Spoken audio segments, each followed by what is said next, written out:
I watched with interest the federal judge's ruling on Jim Acosta, the CNN correspondent's hard press pass, was the White House had taken away after he, quote, misbehaved at a recent news conference. I kind of chuckled.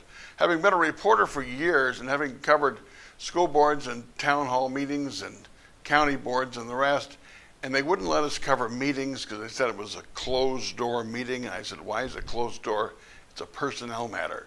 It might involve personnel, or it might involve potential litigation. First of all, everything involves personnel and potential litigation. They can close us out. The Senate and Democrat caucuses in the Assembly and Senate, they have closed caucuses. They don't let us go in there. Why? I mean, they're elected officials. They're paid by us, the taxpayer, but they're closed. They don't let the press in there, so they want to use profanity in private. That's what it comes down to.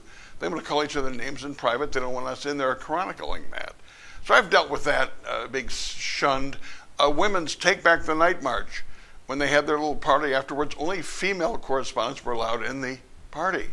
Male reporters weren't allowed in, and we all have crosses to bear, I understand. Now, Jim Acosta at CNN, number one, he wasn't asking a question, he was editorializing. He said, Mr. President, it's not an invasion of migrants. It's not, and he started to argue and do editorials. That wasn't a question. Plus, then he grabbed the mic away from the intern and put his hand on her arm to shun her away and tried to ask 4 questions. Well, it's not his mic.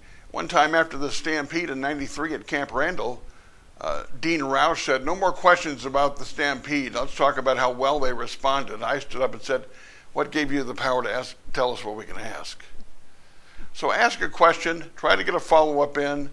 The reason the judge ruled against the White House is because there were no rules on conduct. There was no playbook. They're now writing rules. We'll see what happens down the road. But the press, we have a vigorous free press. You should be able to ask all kinds of questions. But the story shouldn't be about you. You are not the story. You're not the subject.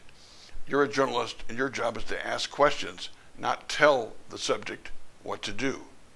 And those are my 2 cents. My 2 minutes are brought to you by Capital Consultants and Edge Construction. Mike Tuig and his staff can redo your kitchen, your basement, your bathroom, your staircase to make your home feel just like home. We can talk about this and more next time on 2 Minutes with Mitch.